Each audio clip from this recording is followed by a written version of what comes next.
There are normal American towns, the ones with a Walmart, 3 auto shops, and a Dairy Queen holding the local economy together. And then these towns, places so unusual, so strangely built, or so historic that even retired Americans, who have already seen half the country in an RV, walk through them and say, well, would you look at that? So buckle up, or don't. This is YouTube, I can't enforce seatbelts. Okay. Number 1.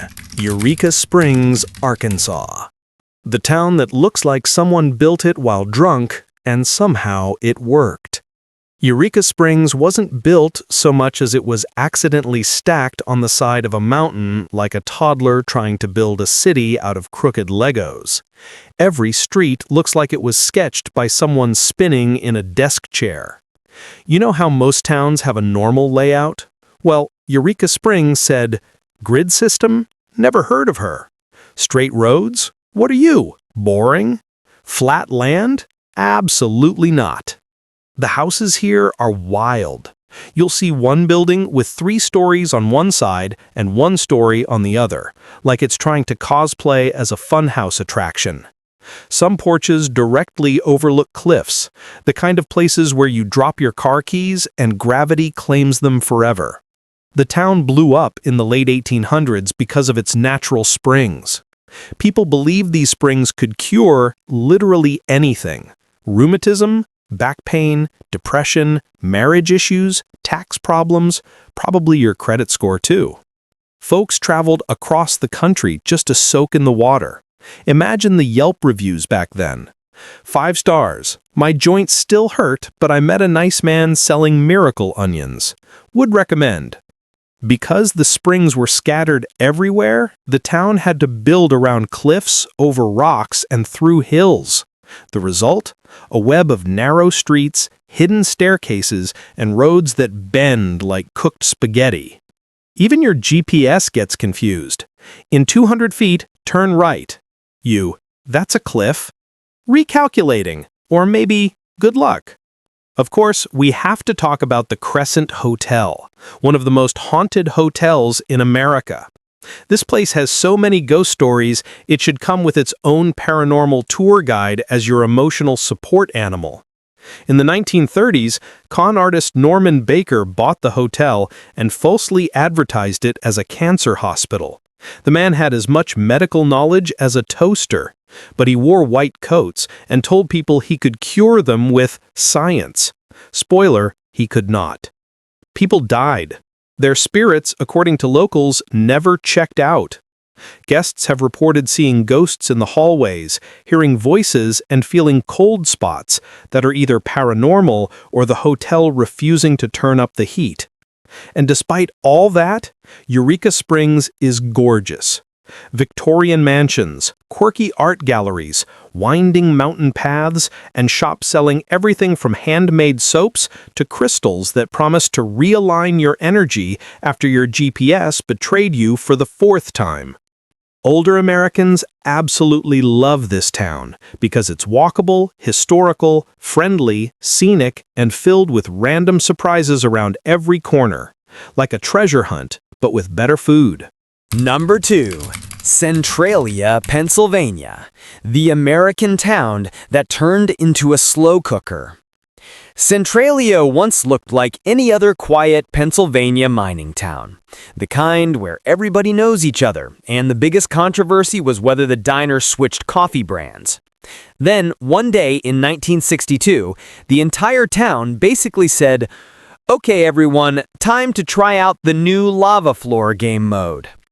It started with a small landfill fire that somehow slipped down into an abandoned mine shaft. From there, it ignited a coal seam under the town, and that seam kept burning, and burning, and burning. The town slowly transformed into America's slow cooker of doom. Residents noticed strange things: smoke rising out of cracks in their backyards, streets warm enough to fry an egg in February, carbon monoxide building in basements, random sinkholes opening like Earth saying, "Oops, my bad." One guy even fell into a sinkhole in 1981 when the ground opened beneath him. He lived, but you better believe he stopped trusting solid ground ever again. The government tried to extinguish the fire the way you try to fix Wi-Fi. Let's try this. That didn't work. Okay, unplug the town and plug it back in. Nothing worked. Experts estimate the underground fire could burn for another 150 to 200 years. By the 1980s, the government bought most of the houses and told residents to leave. Many did. A few stubborn legends stayed. These are the kind of people who hear, "The ground is literally on fire under your house," and respond with, "Yeah, but I already painted the porch." Most of Centralia is gone now.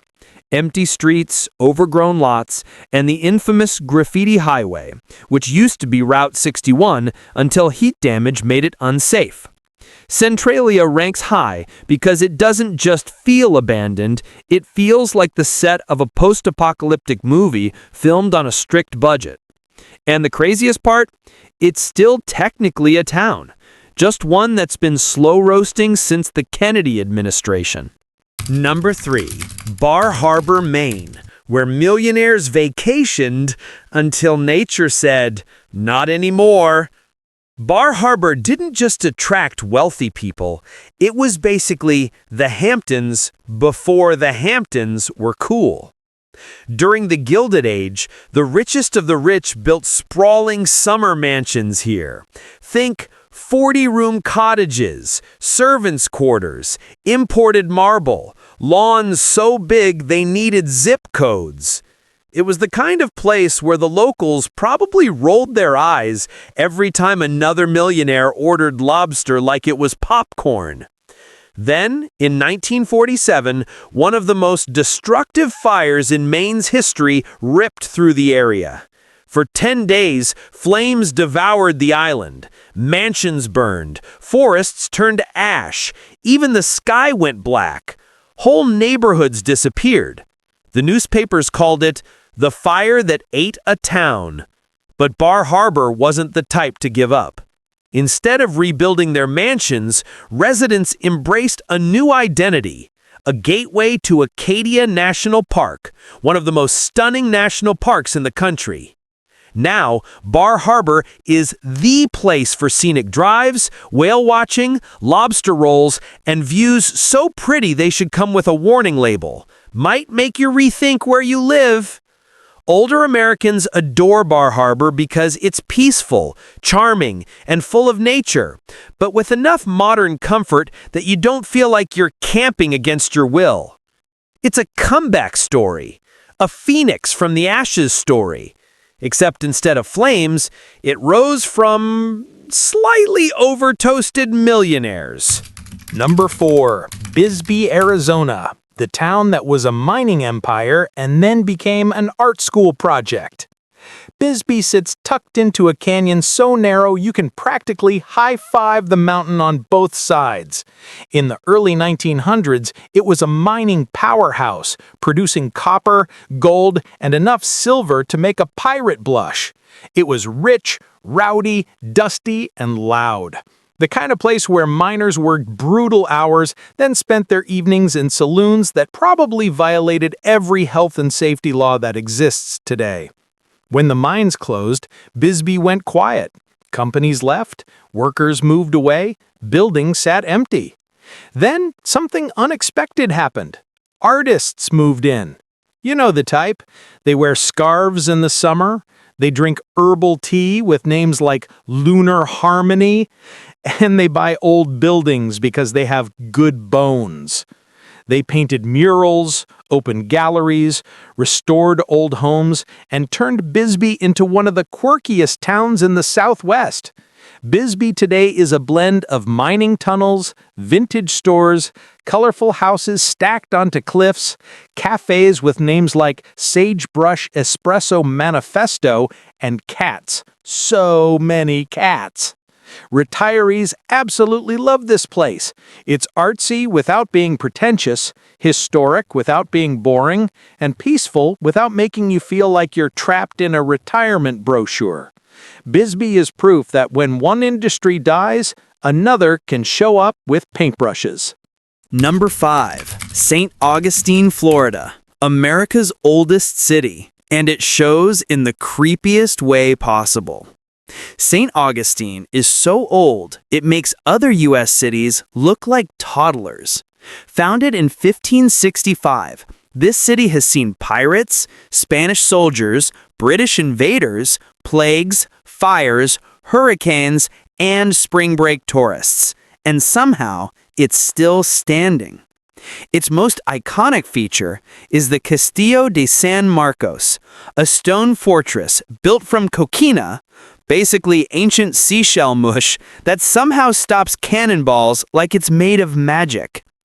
The city's streets feel like stepping back in time. You walk past Spanish colonial buildings, old stone walls, narrow brick alleys, and restaurants older than many countries' independent states. And then there are the ghosts.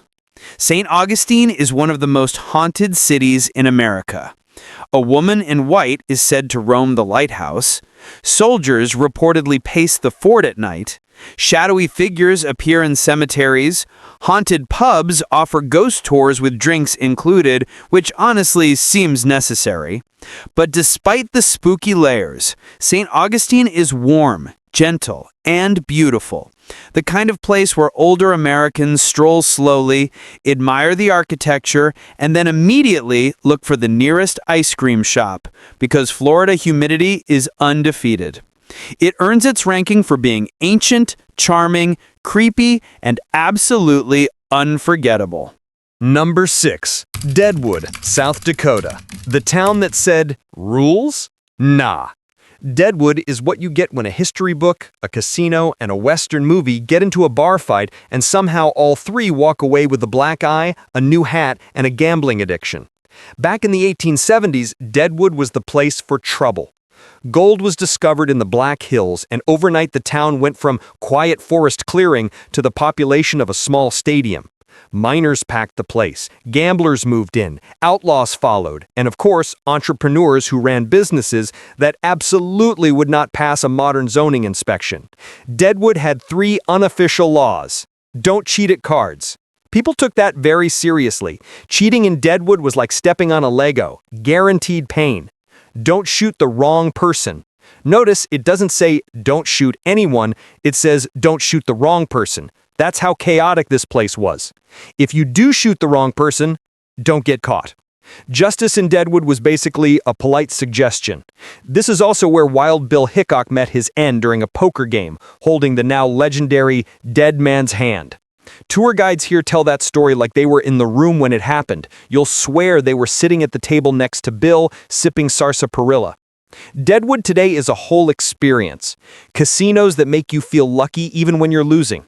Wild West reenactments so dramatic they deserve Oscars. Saloons full of musicians who know every song written before 1985. And museums where the employees are so excited about history, you start getting excited too. Older Americans love Deadwood because it hits the trifecta. You can gamble, you can learn history, and you can do both while sitting in the same exact chair. Honestly, that's efficiency they should teach in business school. Number 7. Jerome, Arizona. The town that refuses to fall off its own mountain. Jerome is built on the side of a hill so steep, even the birds get tired halfway up. When you first see it, you wonder how this place exists. It feels like the town is hanging on by pure stubbornness and a few bolts someone forgot to tighten. Back in the early 1900s, Jerome was a booming copper mining town, one of the richest in the entire West. But with money comes chaos. Jerome earned the nickname the wickedest town in the West. Translation: bars, fights, gambling, and businesses that opened after dark and stayed open until someone passed out. Jerome also has a problem most towns don't. The buildings kept sliding downhill. Not metaphorically, physically. If you lived in Jerome during the early days, you could leave your house, come back after a shift in the mine, and your house might be 4 feet lower than before.